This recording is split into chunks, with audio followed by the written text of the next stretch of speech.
curieux, eh bien, je suis très content de vous retrouver une fois de plus pour une vidéo de drone. Avec aujourd'hui, ben, on va parler un petit peu d'une nouveauté, une nouveauté de chez eShine qu'un certain nombre d'entre vous attendent depuis un petit bout de temps. Et oui, je vais m'adresser aujourd'hui aux gens qui veulent tout. C'est simple, qui veulent premièrement un appareil facile à mettre en œuvre, deuxièmement un appareil plutôt maniable, troisièmement un appareil pas trop gros, quatrièmement un appareil capable de fournir des images en HD. Et bien aujourd'hui on va parler de la nouveauté de chez eShine, le LAL3. Le LAL3 il fait suite à un appareil que vous avez plébiscité qui est le LAL5, qui est son grand frère en 5 pouces équipé d'une Tarsier. Ici on n'aura pas de Tarsier aujourd'hui mais une Cadix Turtle V2 qui permettra de produire des images en 1080p 60 fps. Ça devrait être pas mal. Donc, eh ben, voilà, le facteur vient de passer. On va aller déballer tout de suite le paquet ensemble et ensuite regarder un petit peu ce que la bestiole a dans le ventre. Allez, c'est parti, bonne vidéo. Allez, on est parti pour le déballage de ce petit paquet qui vient d'arriver à l'instant. Donc, ben, on va ouvrir ça ensemble, c'est toujours le moment qu'on préfère. Hop.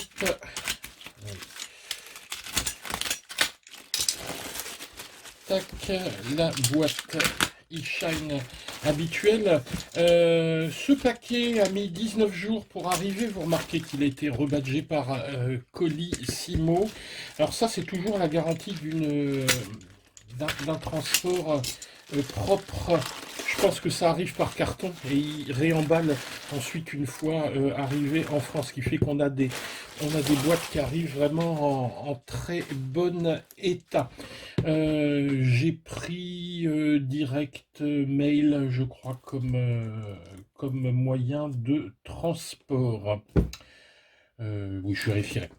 Bien, donc voilà ce paquet, le eShine LAL 3. Allez, on ouvre ça.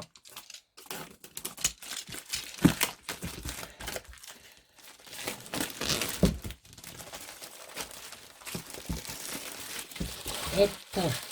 Donc, toujours le même packaging en boîte standard. J'aime bien. Il y a de la mousse normalement à l'intérieur, donc on n'a jamais de surprise avec ces boîtes. Hop là, voilà. Donc une bonne mousse bien rigide. Alors, on a toujours des petits pochons dans les boîtes eShine, donc un petit peu de matériel, des colliers en plastique, des hélices, 1, 2, 3, 4, donc il y a 2 jeux ici d'hélices, les petits écrous pour bloquer les hélices, des petits outils extrêmement utiles, extrêmement précis. Ici, deux straps eShine. Bon, les straps eShine, on peut les utiliser en général, ils fonctionnent bien. De la visserie, donc ça doit être... non, c'est pas la visserie pour les hélices, ça doit être de la visserie ici en rab. Et ça, c'est vachement bien quand on perd une petite vis. Voilà, donc on a vite fait le tour. Nous, ce qui nous intéresse, c'est bien évidemment la machine. Waouh! Alors vraiment, là on a un mini, un mini LAL, c'est le LAL 3, effectivement, qui est quasiment la copie conforme de son grand frère. On fera la comparaison juste après dans la revue technique. La seule grosse différence, alors par contre j'ai pas vu, je vérifie, non, j'ai pas vu les petits cubes d'antenne. Il va falloir soit en trouver, soit en faire en impression 3D. Alors ça, c'est un petit peu dommage, mais me semble-t-il. Attendez, bougez pas, je vérifie. Non, sur le LAL 5, j'en avais pas non plus. Hein, donc j'en avais pris, j'en avais fait avec l'imprimante 3D. Donc la principale différence ici, ben, ça va être tout simplement la caméra. On avait une Tarsier sur le l'AL 5, à moins que vous n'ayez pris la version qui n'était pas HD, le l'AL 5 Style, je crois. Donc ici on a une Cadix Turtle. euh, donc un système un petit peu différent que je vous montrerai dans la revue technique. Ensuite, voilà, alors il a vraiment une bonne bouille, ce LAL. Euh, voilà, hein, donc voilà pour le déballage. On va passer rapidement à la revue technique. Eh bien voilà, le LAL 3 est prêt à voler. D'ailleurs, il a déjà volé. Voyons un petit peu les petites choses qu'on a eu à faire sur ce petit appareil qui, je vous le dis tout de suite, c'est une tuerie ce truc. Je m'éclate avec. J'ai fait le foufou avec avant de faire la revue technique. J'aurais peut-être pas dû parce que j'aurais pu le casser. Et bah, il a pas encore craché. J'ai pris des risques de fou, mais je m'amusais tellement. Je dis bah tant pis, hein, je m'amuse et puis vous voyez, il y a encore un petit peu d'herbe dedans. Je l'ai pourtant nettoyé. Alors qu'est-ce qu'on a fait pour le mettre en vol? Ben, en fait, ça a été relativement rapide. Il a fallu installer le récepteur. Donc ici, moi, j'ai installé un RX SR. J'ai juste fait une petite erreur que je corrigerai après. C'est-à-dire que je l'ai bindé avec les 8 premiers canaux. Vous savez, au début, quand vous bindez sur la Taranis, il vous demande le choix des canaux pour la télémétrie de 1 à 8 ou de 9 à 16, je crois. Puis moi, j'ai pris 1 à 8 et en fait, j'ai pas le RSSI directement, donc j'ai dû recourir au fameux RSSI magique dont je vous parle dans les vidéos habituellement. Mais je préfère le RSSI classique, mais j'ai eu un peu la flemme de tout redémonter parce qu'en plus, j'ai mis une petite gaine thermo au niveau du récepteur pour le protéger. Donc je vais continuer à m'amuser un petit peu comme ça avec, et puis ensuite je redémonterai tout pour le rebinder et remettre ça correctement. Donc mettre le récepteur, j'ai passé les antennes qui sont un petit peu longues sur le RXSR, ici dans deux petits tubes que j'ai fait en impression 3D tout simplement. Si vous n'avez pas d'imprimante 3D, deux solutions, soit vous achetez des tubes, vous les prévoyez en même temps que vous commandez l'appareil, soit tout simplement vous prenez des petits tubes de stylo bic. Hein, c'est moche, mais ça fera bien l'affaire. Vous mettez un petit coup de peinture noire si vous voulez pas avoir l'air de clochard. Et ça ira bien. J'ai juste mis également la petite sangle. Et puis, ce qui n'a pas été une petite affaire, j'ai installé les hélices. Ça paraît con à dire parce que c'est tout souvent le plus rigolo d'installer les hélices. Et bien là, croyez-moi que ça a été une vraie galère parce que les écrous ici, nil stop, sont super serrés. Et quand vous les... donc avec votre clé serrée ici, évidemment, le moteur glisse. Donc moi, habituellement, je tiens bien avec la main. Eh oui, mais là, ça glissait. J'ai mis un chiffon comme d'hab, ça glissait. Donc, j'ai dû utiliser une petite pince spéciale, mais on peut faire ça avec une multiprise, avec un chiffon pour bien bloquer le moteur et serrer. Ça a été un petit peu galère. Donc voilà pour ce qu'il y avait à faire sur cet appareil. Ensuite, j'ai branché sur Betaflight et là, bon, c'est du classique. Je vais pas faire de partie Betaflight ici. Alors, on va regarder, parce que c'est ce qui vous intéresse, ce qu'il y a dans la petite bestiole. Mais avant de commencer, je voudrais rappeler un truc. C'est un appareil 3 pouces. Donc, vous voyez la taille qu'il fait, il est quand même sympa, mais il n'est pas très grand. Et c'est ce qui le rend intéressant, c'est-à-dire le fait que bah, ça se met dans une boîte à gants, ça se met n'importe où, hein, on l'emmène où on veut. C'est moins contraignant qu'un 5 pouces, et pourtant, on va trouver des qualités de vol qui sont assez proches du 5 pouces. On a ici une Cadix Turtle qui permet d'enregistrer en HD, pas en Full HD, mais en HD, c'est-à-dire en 1080 par 60 fps, et tout ça pour 150 balles. 153 € actuellement en promo. Alors au moment où on va sortir la vidéo, la promo sera peut-être plus valable, mais en tout cas avec le petit coupon qu'on vous file d'habitude, on sera aux alentours de 100, oui, 153 euros. C'est à peu près le prix de cet appareil pour avoir de la HD. Alors pourquoi moi je l'aime bien? Parce que comme ça, j'ai pas à m'enquiquiner avec une caméra dessus. Je suis pas un grand cinéaste et vous allez voir que les images que sort cet appareil sont, à mon sens, du niveau de la Tarsier, du niveau du LAL5. Vous ferez la comparaison hein, dans les deux vidéos. Vous regarderez les images en HD du LAL5 et les images en HD du LAL3 et vous verrez que c'est aussi bien. Alors, si la fois dernière j'ai donné mon avis pour dire qu'un appareil n'était pas bien, là je vous garantis que là je vous donne mon avis. Celui-là, il est très bien. Il est vraiment très très bien. Je vous garantis, il va faire un carton cet appareil. Hein. Voilà, là je m'engage un petit peu, mais je pense que le LAL 3 il va s'en vendre et que si vous voulez le vôtre pour l'été, ben, il vaut mieux le commander rapidos parce qu'il va vite être en rupture de stock. D'ailleurs, ça a été un petit peu long à se faire livrer. Habituellement, moi je suis livré en 10 jours, là ça a mis 3 semaines. Bien, alors regardons un petit peu les spécifications techniques. Donc, je vous le disais, c'est un 3 pouces, il fait 145 mm en trax, donc de là à là. C'est une frame en H, donc elle n'est pas en X, elle est en H, c'est donc une frame freestyle. Alors vous allez me dire, quelle est la différence en fait, avec le X et le H? J'ai lu un truc sur le fait que sur le X, on avait un peu plus de réactivité parce que pour un axe, on avait deux moteurs qui agissaient, mais ici, on a une plus grande précision. Donc moins de réactivité, plus de précision avec une frame en H que par rapport à une frame en X. Bon, voilà ce que j'ai lu. Après, moi je suis pas un ultra technicien. Une frame en 4K, c'est du carbone 4K, avec une bottom plate ici en 3 mm, donc on a des bras en 3000, ici 3 mm. Niveau rigidité, bon, c'est pas...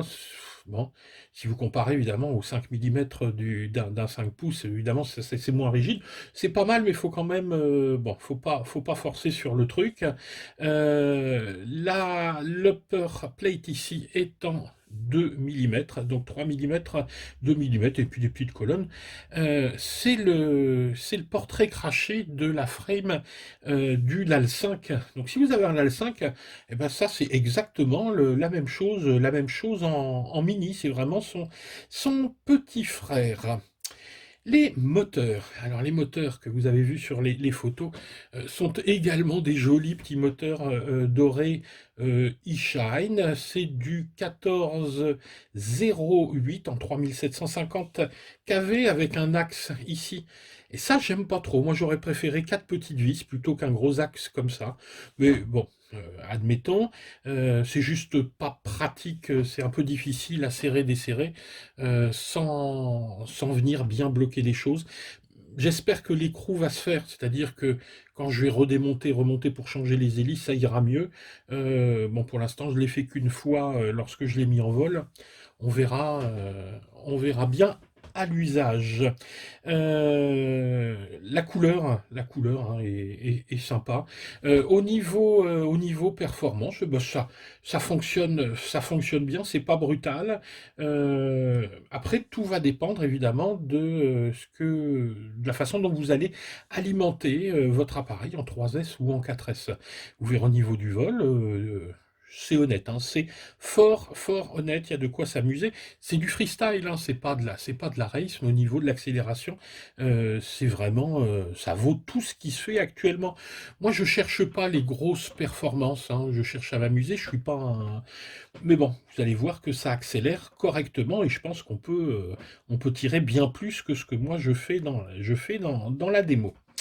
Alors voyons un petit peu maintenant l'électronique. On est sur une base de FC, donc une carte de vol qui est une F411. On va pas bien la voir, on va pas bien la voir ici, mais bon, si vous voulez les specs, vous irez voir, hein, ça n'apporte pas grand-chose de la regarder. Elle est sous Betaflight 3.5.5.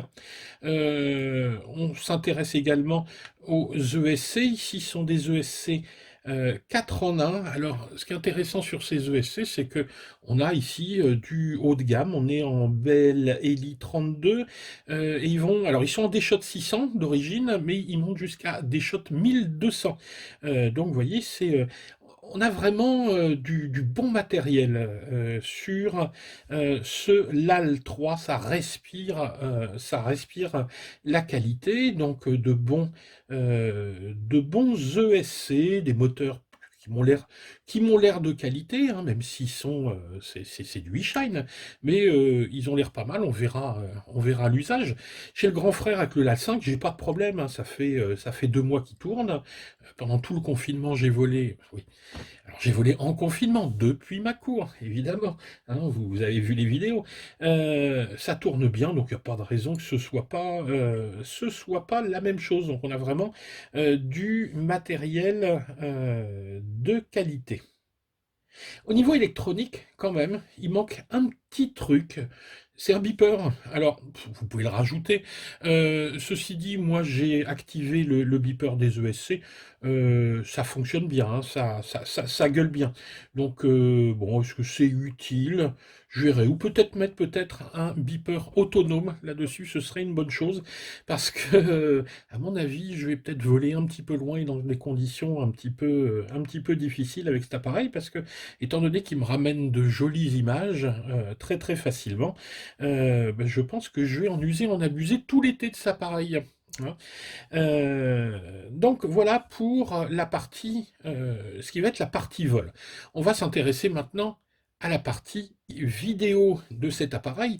C'est l'autre partie intéressante, c'est-à-dire qu'on est sur une base ici d'une Cadix Turtle V2. Donc on a la caméra, on a un VTX qui est de 40 canaux, 0 à 300 milliwatts. Alors on pourrait se dire, j'aurais bien aimé 600 milliwatts, mais croyez-moi, les 300 milliwatts, ça suffit bien. On a un smart audio, une antenne. Alors là, je suis pas fanat. Ici, une Lollipop. Pourquoi je suis pas fanat? Parce que regardez l'antenne, elle est au milieu des antennes ici de réception de la Pigtail. Euh, bon, voilà, ça fonctionne. Hein, ça fonctionne. Moi, j'ai volé, vous verrez dans les images, jusqu'à 200-250 mètres à peu près. Il y a pas, bon, il y a des glitches, hein, mais c'est parfaitement volable. Vous allez voir, je tournais à 150 mètres autour d'arbres, pas de souci, pas de souci, ça vole avec ce VTX. La caméra, oui, j'ai pas donné les caractéristiques de la caméra, c'est une 800 TVL avec alors un FOV de 155 degrés en FPV et 160 en HD, donc il y a une petite différence entre les images que vous récupérez en HD et les images de la caméra FPV. Moi, je ne connaissais pas la Cadix Turtle et j'avais été voir avant d'acheter l'appareil un petit peu les spécifications de cette Cadix Turtle V2. Et quand vous regardez un petit peu, quand vous l'achetez à part, vous avez un petit fil qui sort, une petite prise sur laquelle vous branchez, le VTX, et avec une petite télécommande, ce qui vous permet d'avoir un petit OSD de réglage. Et là, voilà, pour moi, le gros et le seul défaut de cet appareil, je n'ai pas cette petite télécommande. Alors je me suis dit, c'est un oubli, j'en ai une à l'atelier, je vais pouvoir la brancher. Mais oui, mais la brancher où? Il n'y a pas de prise sur ce modèle. Donc si vous allez voir la Cadix Turtle V2 d'origine, elle a une petite prise qui permet de se brancher au VTX, ici. Gna, gna, gna. Ayez pas regardé. Regardez les trois fils ici de couleur, mais ils sont soudés. Alors, ce qu'il faudrait faire, bah, c'est tout démonter et aller voir si je peux souder tout simplement. Est-ce qu'il y a un petit pad menu? Normalement, il y a un petit pad menu. Il faudrait que je soude un petit fil dessus, que j'aille chercher une masse et qu'ensuite je branche une petite télécommande. Donc, autant vous dire que c'est carrément galère. Alors c'est pas gênant, en soi c'est pas gênant, parce que en fait, si vous voulez des images en 1080p 60 fps, de toute façon, c'est ce que vous voulez, hein, et ben vous mettez la carte, hein, ici, regardez, alors la petite carte SD, je vous l'enlève, tac, elle est ici, vous voyez, puis je la clipse dedans, attendez, vous entendez le clic, voilà, donc il y a un petit clic qui se fait, c'est tout. Quand vous démarrez l'appareil, ça se met à enregistrer. Quand vous l'éteignez, ça s'arrête. Vous enlevez la carte, vous récupérez vos images. Basta. Vous pouvez arrêter la caméra. Pour cela, il y a un bouton sur lequel on va appuyer 5 secondes pour arrêter la caméra. Pour arrêter l'enregistrement, je vais juste appuyer une petite seconde dessus. Et oui, regardez. Regardez où ils ont été foutre ce bouton. Ici. Alors, voilà, je ne sais pas si vous voyez bien. Là, il est là le bouton. Donc, regardez, voilà, le problème c'est que j'ai des saucisses, moi, à la place des doigts, hein. Ça rentre pas. Et comment j'appuie sur le bouton, bande d'imbéciles? Voilà, donc je suis obligé d'avoir un petit tournevis. Donc, en fait, au départ, je croyais que si j'éteignais pas le bouton, j'allais corrompre, comme sur certains appareils, j'allais corrompre les images. Bah, pas du tout, hein. Là, vous branchez, vous débranchez, ça démarre et ça arrête l'enregistrement. Il n'y a aucun souci. Donc le bouton ici, je ne m'en sers pas. Donc systématiquement, bah, vous aurez le dévers de ce que vous avez volé. Et ça, c'est vachement sympathique. Donc si vous voulez pas vous embêter, hein, si ça vous va de tout filmer en automatique, que vous n'êtes pas les rois de la mise au point ou de la colorimétrie, ça fonctionnera bien. Si par contre vous attendez après cet appareil pour faire des images extrêmement soignées, etc., je pense pas qu'un LAL 3 soit indiqué, et sinon bah, il vous faudra bidouiller un petit peu pour aller mettre une télécommande là-dessus. Donc voilà, à mon sens, le seul vrai souci de cet appareil. Hormis ça, bah, j'aurai quasiment que des superlatifs. Bon, après, voilà. Moi, je me fais plaisir à moi, je cherche pas à faire de la pub à qui que ce soit, d'autant que c'est pas eShine qui me l'a offert, hein, c'est mon travail, hein, c'est mon salaire, hein, je l'ai acheté cet appareil. Quelques petites choses également à voir avant de le regarder voler. Les batteries. Alors ça aussi, ça c'est pas mal parce que on a vraiment le choix des batteries sur cet appareil. Il accepte du 3 au 4S et en fait vous allez choisir vos batteries en fonction de deux critères. Un, la puissance que vous voulez, deux, la masse embarquée que vous allez mettre dessus, c'est-à-dire votre durée de vol, hein. Plus vous aurez évidemment de masse embarquée, moins il sera maniable, plus il va tomber évidemment, mais plus il va voler longtemps. Alors, ce que je vous propose. Tout d'abord en 3S, quel a été mon choix, même si vous ne verrez pas d'image en 3S. euh, Allez, je dis la vérité parce que j'ai commencé directement en 4S. Mais si vous prenez du 3S, que vous avez peur de commencer avec un petit peu trop puissant, bon bah prenez ça, prenez du Gaoneng 550 milli, c'est vraiment très très bien, c'est du 80C, ça vous permettra d'avoir de bons résultats, mais honnêtement je vous déconseille de voler en 3 et s'il est fait pour du 4S, prenez du 4S.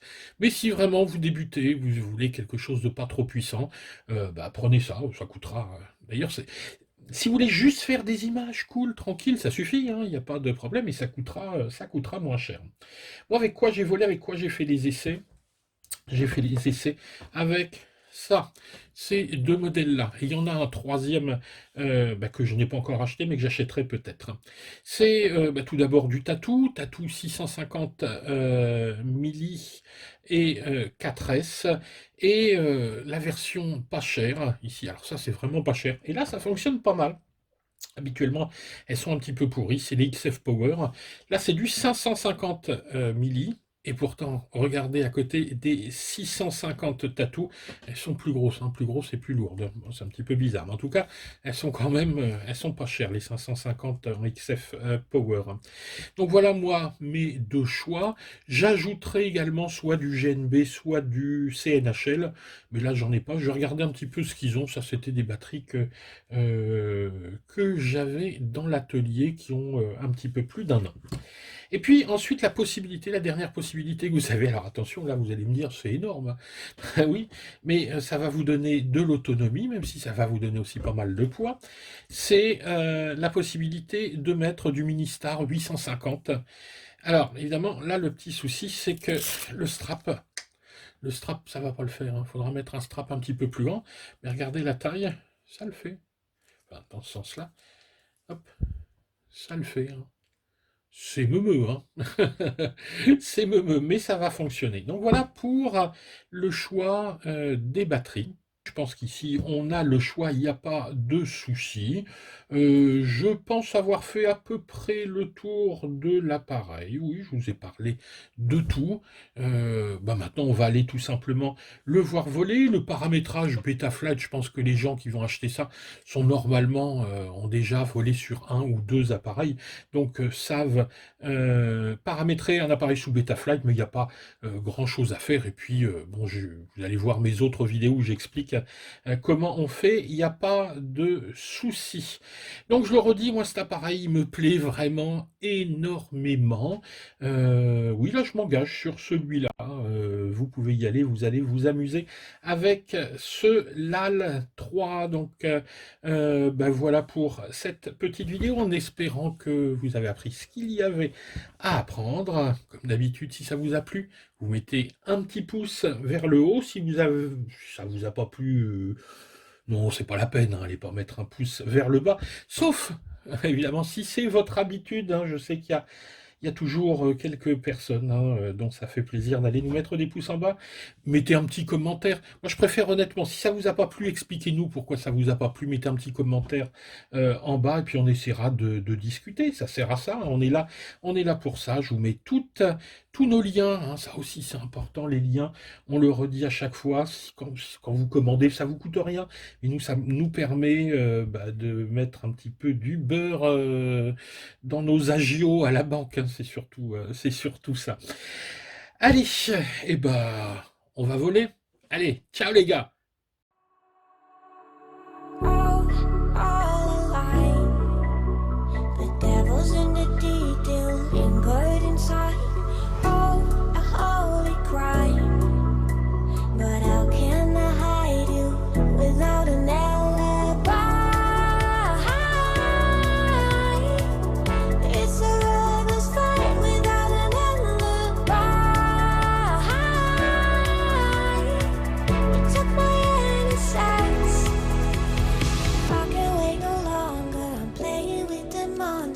Everything that brought me alive, going around like nonsense, playing with the monsters. They brought me alive, but got no alibi. It's a lover's fight without an alibi. You took my innocence without an alibi.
sing underwater world. I'm gonna sing down under the water.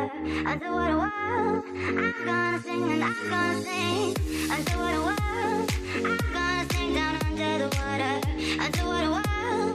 I'm gonna sing and I'm gonna sing underwater world. I'm gonna sing down.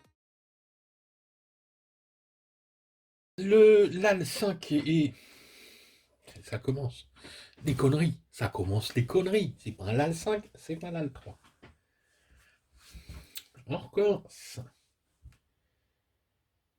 Et bien voilà le LAL 3.